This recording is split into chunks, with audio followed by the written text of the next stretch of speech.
മറ്റൊരു വാർത്തയിലേക്ക്. തൃക്കാക്കര നഗരസഭ അധ്യക്ഷ തെരഞ്ഞെടുപ്പിൽ KPCCയുടെ മാനദണ്ഡം പാലിച്ചില്ല എന്ന പരാതിയുമായി തൃക്കാക്കര MLA ഉമാ തോമസ് രംഗത്ത് വന്നു.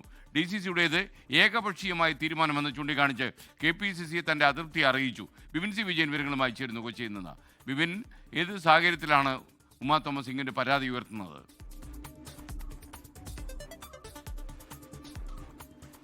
തൃക്കാക്കര നഗരസഭ രൂപീകരിച്ചതിന് ശേഷം കഴിഞ്ഞ 15 വർഷത്തിനിടെ ഏകദേശം അത്രത്തോളം തന്നെ അധ്യക്ഷന്മാരും ഉണ്ടായിട്ടുണ്ട്. ആ ചരിത്രത്തിൽ ആദ്യമായിട്ടാണ് ടേം വ്യവസ്ഥയിലല്ലാതെ തൃക്കാക്കരയിൽ 5 വർഷത്തേക്ക് ഒരു അധ്യക്ഷനെ DCC തെരഞ്ഞെടുത്തത്. അത് റാഷിദ് ഉള്ളംപിള്ളിക്കാണ് ഇപ്രാവശ്യം നറുക്ക് വീണത്. അങ്ങനെ റാഷിദ് ഉള്ളംപിള്ളി ഇന്നലെ സത്യപ്രതിജ്ഞ ചെയ്യുകയും ചെയ്യും. ഇതിലാണിപ്പോൾ ഒരു പരാതിയുമായി ഉമാ തോമസ് MLA തന്നെ രംഗത്തെത്തിയിരിക്കുന്നത്.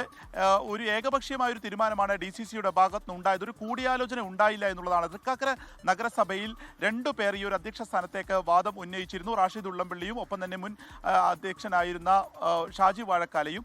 പക്ഷേ അത്തരത്തിലുള്ളൊരു കൂടിയാലോചനകളോ തൻ്റെ നിയോജക മണ്ഡലത്തിൽ പെട്ടിട്ടുള്ള ഒരു തദ്ദേശ സ്ഥാപനമായിട്ട് പോലും തന്നോട് അതേക്കുറിച്ചൊരു അഭിപ്രായം ചോദിക്കുകയോ അല്ലെങ്കിൽ അത് എന്ത് ചെയ്യണം എന്നതിനെ സംബന്ധിച്ചിട്ടൊന്നും തന്നെ ആലോചന ഉണ്ടായില്ല. അതൊരു ഏകപക്ഷീയമായ തീരുമാനമായിട്ടാണ് 5 വർഷത്തേക്ക് ഒരാളെ തന്നെ വെച്ചിട്ടുള്ളത്. ടേം വ്യവസ്ഥയിലേക്ക് മാറാവുന്ന സാഹചര്യം ഉണ്ടായിരുന്നു എന്നുള്ളതാണ് ഉമാ തോമസ് പറയുന്നത്. ഇങ്ങനെയാണ് KPCC അധ്യക്ഷനെ ഈ അതൃപ്തി അറിയിക്കുകയും ചെയ്തിരിക്കുന്നത്. അതിലൊരു പരിഹാരം ഉണ്ടാകുമെന്നൊരു ഉറപ്പ് ലഭിച്ചിട്ടുണ്ട് എന്നുള്ളതാണ് നമുക്ക് ഈ ഘട്ടത്തിൽ അറിയാൻ പറ്റുന്നത്. പക്ഷേ ഉമാ തോമസ് MLA ഒരു പരസ്യ പ്രതികരണത്തിന് ഇതുമായി ബന്ധപ്പെട്ട് തയ്യാറായിട്ടില്ല.